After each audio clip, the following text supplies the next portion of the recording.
So over the weekend, Panasonic had a huge leak that we have to talk about. We've also got news from Nikon and deals in the camera market, which isn't super common right now. There is a bunch of camera news to talk about, so let's just jump right in.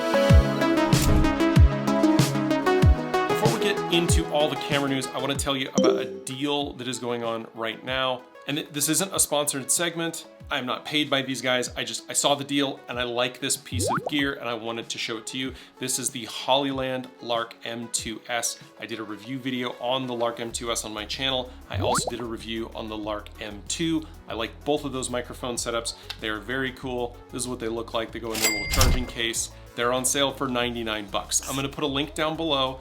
It's just not super common that we're seeing a lot of deals right now, considering how things are going with the global economy and tariffs and whatnot. But if you're looking for not one, but two wireless lav mics that have 24-bit, 48 kilohertz audio, and they come with both a USB-C adapter and a camera wireless adapter, this is a setup for you. Check out my video. I'll link it down below, and I'll put a link to these. They're normally 139 bucks, and right now they're 99. But now getting to the actual camera news, we have fresh images from Chinese social media of what we think is the upcoming Fujifilm's X-Half digital compact camera. This thing is pretty small at 105 millimeters wide and 65 millimeters tall.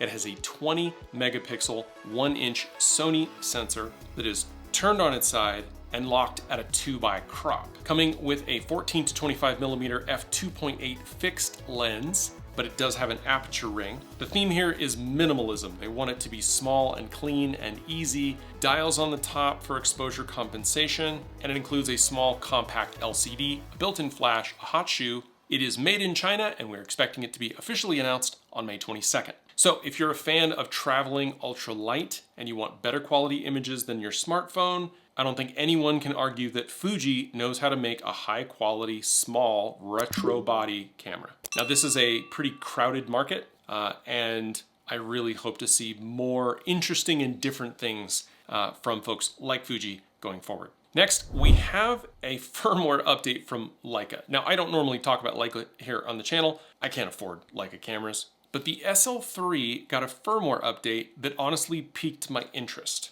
because it kind of turns it into a real cinema contender. And to be honest, some of these specs feel a little too good to be true. The SL3's latest firmware unlocks Cinema 6K and Cinema 4K recording in Apple ProRes 422HQ codec, and they're using the full width of the sensor. Now previously, 4K and 8K had heavy cropping, and you could only use the whole sensor if you were shooting in full HD. So to go from full HD without a crop to 6K without a crop in ProRes 422HQ is pretty insane. They've also added the ability to do direct headphone volume. They've got improved joystick controls, and they've consolidated some of the menu styles to make things a little easier to navigate. They've also extended the shutter speed up to 1/16,000th of a second. They've also added bug fixes to improve the profile icons, and they've improved user profile saving. So boil this down, if you're a Leica SL3 owner, you just got a huge upgrade at no cost, except for the cost of the camera, obviously. Next, I want to talk about TTArtisan's new APS-C tilt shift lens.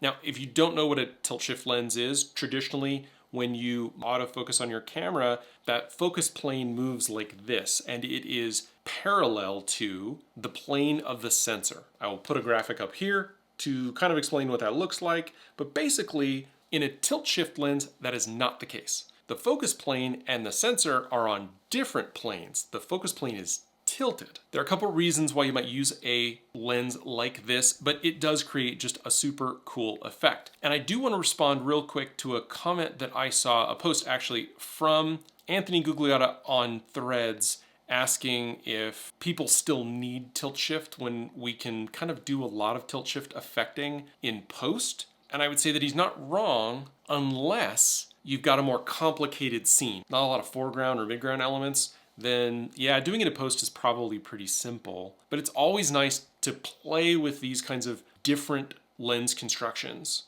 And one thing that's really nice is that for TTArtisan is that they make this at a really good price. So it's a 35mm f1.4 tilt lens. It's $169. Now it is APS-C, so it's designed for crop censored cameras. It's available on X, E, Z, and RF mounts. They also have it in micro four thirds. Now, obviously, if you're shooting on a full frame camera, you're gonna have to crop in for that, and you gotta have a camera that supports that crop mode, but that'll be native if you're on an existing crop sensor camera. Now, tilt lenses are traditionally manual focus anyway, but the fact that this is an f1.4 and the fact that it comes with 10 aperture blades, it's got 7 elements in 6 groups, and supports up to a 45-degree angle field of view. These lenses are just fun. So if you've never played with a tilt lens and you're looking to get into it, this might be a great way to do that. I'll put a link down below if you're interested. That is an affiliate link and it does help out the channel. But if you're somebody who's ever shot with tilt lenses, let me know what you're doing with it and if you think that post-processing can replace an actual tilt lens. All right, next up, the big story. Panasonic accidentally leaked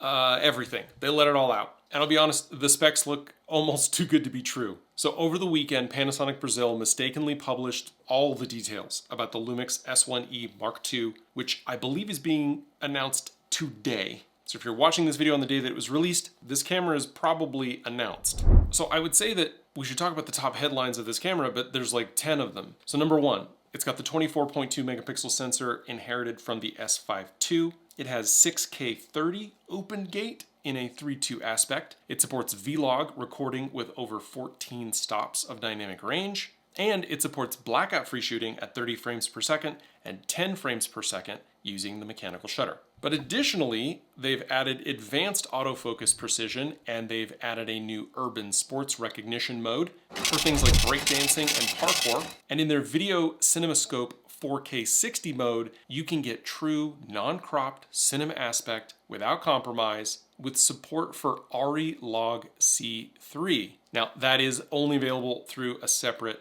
software key, but it can do it. But wait, there's more. Internal ProRes RAW HQ up to 5.8K at 30p, as well as Apple ProRes in Cinema 4K at 60p. And that all goes directly into the, remember I said it was internal, goes directly to the CF Express Type B cards. So you do not need to have an external recorder to get those modes. The physical handling is carrying over from the S1 II and the S1R2 design, so expect something that's familiar and solid if you are a Lumix shooter. It incorporates improved 8-stop stabilization in body, as well as electronic image stabilization without a crop. So combine that with their real-time subject detection, and Panasonic is really trying to take on Sony, Nikon, and Canon in this tier. Now this camera is obviously aimed at pro shooters who want uncompromised photo and video. If there are any changes from the launch that should be happening tomorrow or today, depending on when you're watching this video,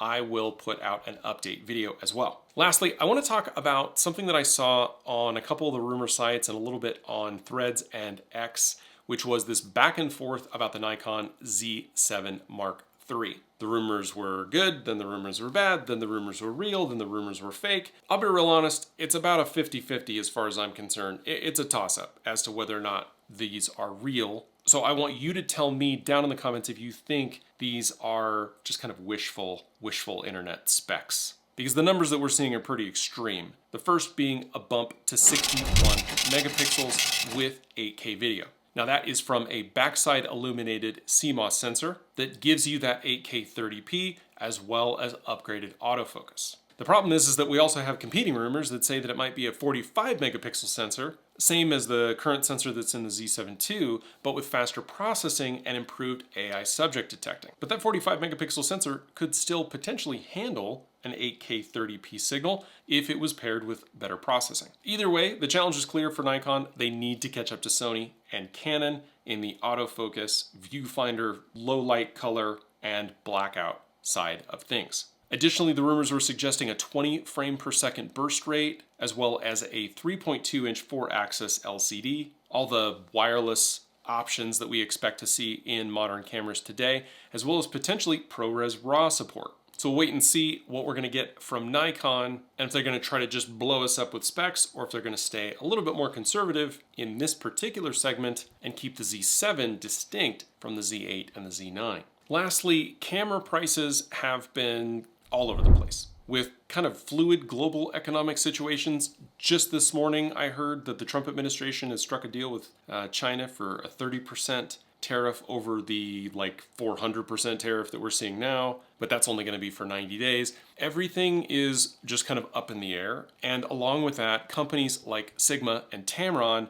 are confirming price increases on pretty much everything in the US. But as a result, Tamron is actually expecting to move some of their production out of China to reduce US end costs. But on the plus side, we are expecting to see 6 new lenses out of Tamron in 2025, bringing us to a total of 10, which is their annual release goal. So effectively, expect higher prices from just about everybody, but companies like Tamron are trying to navigate this with manufacturing changes to try to reduce overall costs for products that are sold in the United States. I'm going to try my best to stay on top of the tariff stuff as I report camera industry news, but to be quite honest, it is changing rapidly, and just by tomorrow, things may be completely different. So if this was all wrong, I apologize. That's it for some of the other camera industry news. Thank you so much for watching. Don't forget to hit the subscribe and like button if you thought that this video was interesting. I've got gear lists down below to all the gear that I use. Those are affiliate links. They do help out the channel.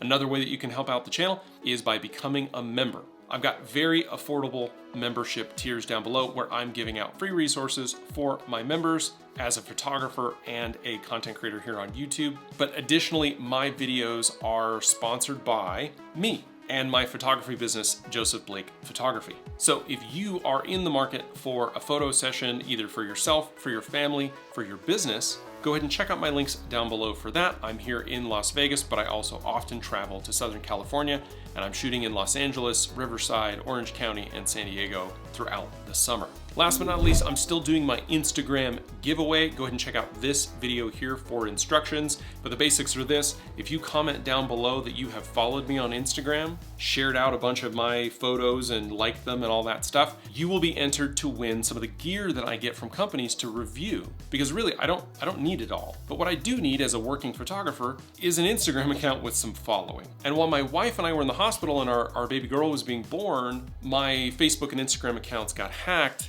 and completely shut down. So as a working photographer, that makes it kind of tough for me. So when I hit 1,000 followers over on Instagram, I'm gonna start giving away a bunch of gear, so get in on that. But that's it for me. Thanks so much for watching, and I will see you in the next one. Bye.